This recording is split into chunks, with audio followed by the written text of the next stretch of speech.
आदरणीय सुशील कुमार त्रिपाठी जी, मंच पर उपस्थित भारतीय जनता पार्टी के पूर्व जिलाध्यक्ष आदरणीय श्रीमान लाल बहादुर सिंह जी, आदरणीय अनिल सिंह जी, आदरणीय उत्तर कुमार मौर्य जी, प्रदेश कार्य समिति के सदस्य आदरणीय मनोज श्रीवास्तव जी,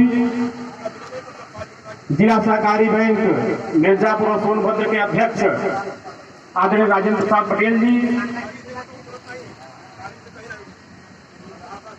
भारतीय जनता पार्टी मिर्जापुर के जिला उपाध्यक्ष भाजपा आदरणीय बुपुल सिंह जी और हमारे 96 विधानसभा के पांचों मंडल अध्यक्ष आदरणीय सुजीत मोदनवाल जी, रामचंद्र मौर्य जी, रामबली हिंद जी, रामबली गुप्ता जी, पंकज चंदेल जी एवं ज्ञानेश्वर दुबे जी और सामने उपस्थित भारतीय जनता पार्टी के वरिष्ठ नेतागण और इस क्षेत्र से आए हुए समस्त भारतीय जनता पार्टी के सम्मानित कार्यकर्ता बंधु एवं मातृशक्ति के रूप में बैठी हमारी माताएं बहनों,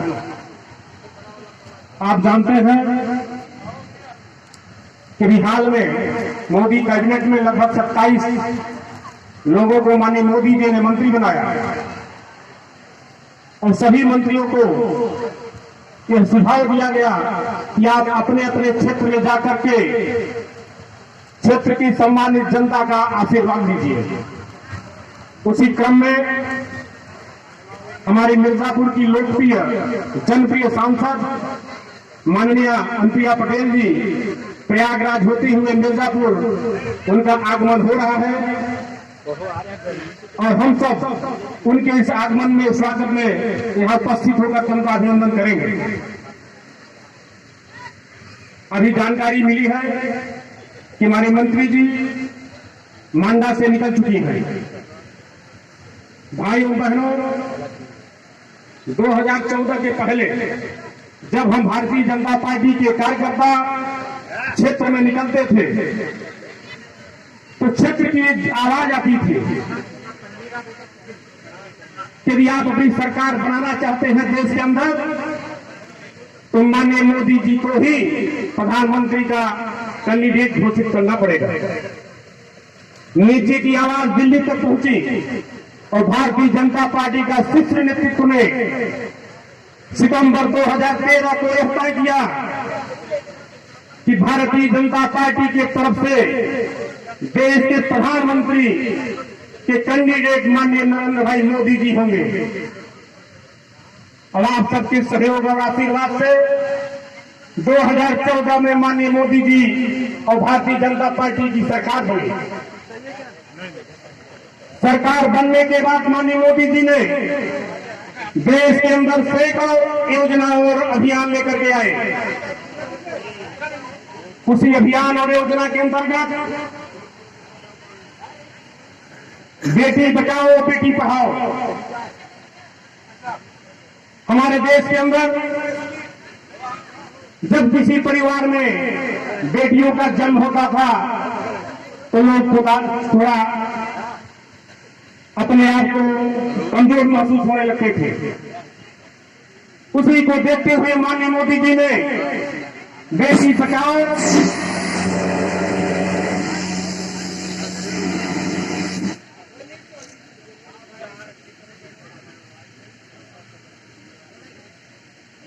बेटी बचाओ एवं बेटी पढ़ाओ अभियान ला करके देश में एक शक्तिशाली अभियान का आयोजन किया गया।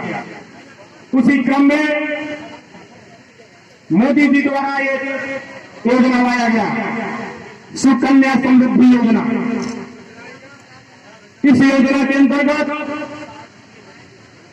कोई भी जन्म से लेकर के 8 वर्ष की लड़की को आप अपने नजदीकी किसी पोस्ट ऑफिस में 1000 रुपया प्रति माह जमा करेंगे और यह रुपया आपको 14 वर्ष तक जमा करना पड़ेगा और जब वह बिटिया वह लड़की 21 वर्ष की होगी उस लड़की को 6.5 लाख रुपया पोस्ट ऑफिस के माध्यम से आपको मिलेगा। माननीय मोदी जी के द्वारा महिलाओं को जन्म से लेकर के मृत्यु की व्यवस्था दिया है। मैं विस्तार से बताऊंगा, बहुत समय लगेगा। फिर आगे चल करके स्वच्छ भारत मिशन के तहत प्रत्येक गांव और शहरी क्षेत्रों में शौचालय का निर्माण कराया गया। इस योजना के तहत हमारे देश और प्रदेश और परिवार में नई प्रकार का फायदा मिला। हमारे और आपके परिवार की महिलाएं जब शौच के लिए बाहर जाना पड़ता था, उनके मन में दो प्रकार की सोच होती थी।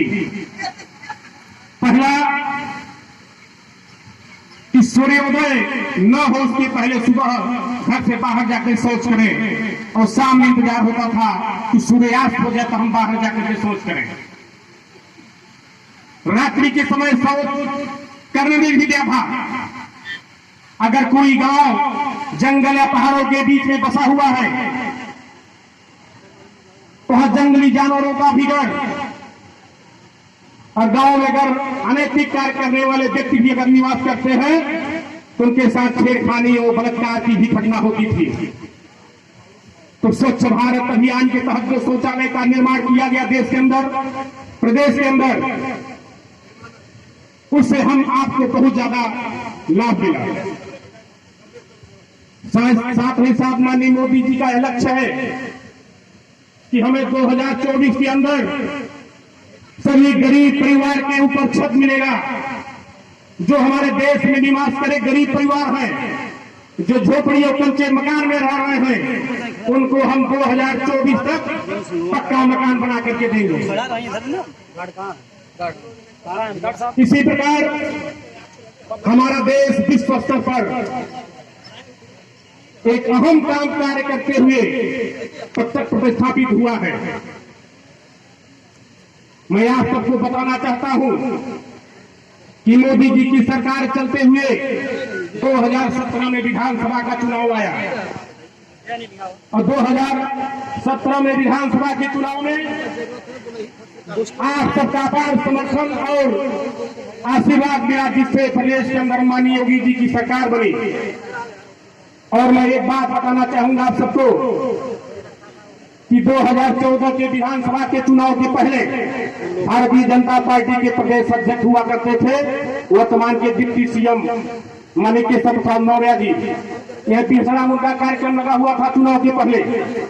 इसी मंच पर उन्होंने घोषणा किया था कि भारतीय जनता पार्टी की सरकार प्रदेश में बनेगी तो जो प्रदेश के अंदर माफिया राज, गुंडा राज है, सारे गुंडे या तो जेल में जाएंगे, या तो प्रदेश छोड़ के बाहर जाएंगे, या सीधे ऊपर पहुंचा दिए जाएंगे। और बताते हुए मुझे बहुत बड़ा गर्व हो रहा है, भारत माता को डायन कहने वाला आजम खान और बलात्कार, माफिया, गुंडा, हत्या और डकैती करने वाला, अपहरण करने वाला मुख्तार अंसारी, और इलाहाबाद का निवासी जमीन को कब्जाने वाला अतीक अहमद, तीनों की संपत्ति कुर्क हो गई है। तीनों की बिल्डिंगें धराशायी किए जा रहे हैं। तीनों लोग परिवार सहित जेल में चक्की पीस रहे हैं। यह है माननीय योगी जी की सरकार। यहाँ पुलिसकर्मी भी बैठे होंगे, कहीं मेरी आवाज सुन रहे हो तो हम महसूस करिए, अपने अंतरात्मा से महसूस करिए। 2017 के पहले दिन प्रदेश के अंदर अखिलेश की सरकार हुआ करती थी, मायावती की सरकार हुआ करती थी, उसके पहले मुलायम की सरकार हुआ करती थी। उस समय थाना गुंडा चलाते थे, सपा बसपा के गुंडा थाना चलाते थे। लेकिन आज के समय भारतीय जनता पार्टी की सरकार में स्वतंत्र रूप से थाना काम कर रहा है। कोई भारतीय जनता पार्टी का कार्यकर्ता जबरदस्ती किसी मुद्दे पर दबाव नहीं बनाता है। लेकिन यह भी मैं बताना चाहता हूं, थाना स्वतंत्र रूप से, ईमानदारी से और गरीबों का सोच समझकर काम कर रहा है। आप सबको बताते हुए मुझे बहुत गर्व हो रहा है कि हमको प्रदेश में और देश में ऐसा नेतृत्व मिला है कि हम आप सुरक्षित यहां बैठे हैं। यही देश था, यही आर्मी थी, लेकिन पाकिस्तान जब चाहता था तो ठोक के चला जाता था। चीन बराबर आंख दिखाता था, लेकिन माननीय मोदी जी के नेतृत्व में दो बार सर्जिकल स्ट्राइक हुआ। हमारी सेना पाकिस्तान में घुस करके मारा, हमारी सेना म्यांमार में घुस करके मारा, और इतना नहीं, चीन जो अपने आप को सबसे बड़ा शक्तिशाली मानता है, उसके सामने आंखों में आंख डाल करके हमारी सेना उसे लड़ते हुए उसको पीछे ढकेला। विश्व स्तर पर भारत का नाम हुआ है और भारत स्तर पर उत्तर प्रदेश का नाम हुआ है।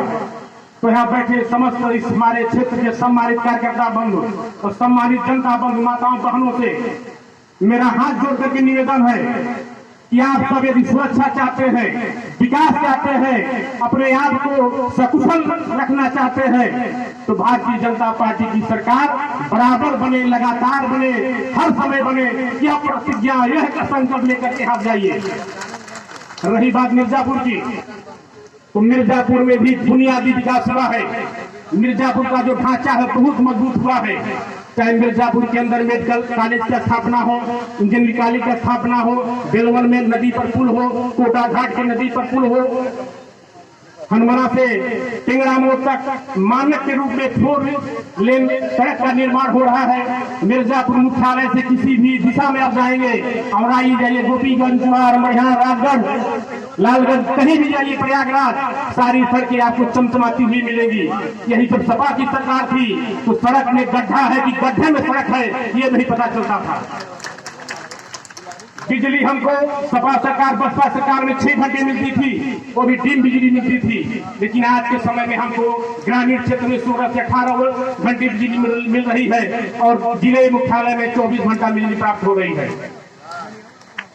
इसलिए आप सबसे मेरा हाथ जोड़ करके निवेदन है कि आप सब आने वाले जो भी चुनाव आए, चाहे विधानसभा का आवे चाहे लोकसभा का आवे, आप केवल मन मस्तिष्क में बना लीजिए हमको भारतीय जनता पार्टी अपना दल एनडीए की सरकार बनाना है। बहुत ज्यादा न कहते हुए मैं अपने बारे को विराम देता हूँ। आप सबको बहुत बहुत धन्यवाद।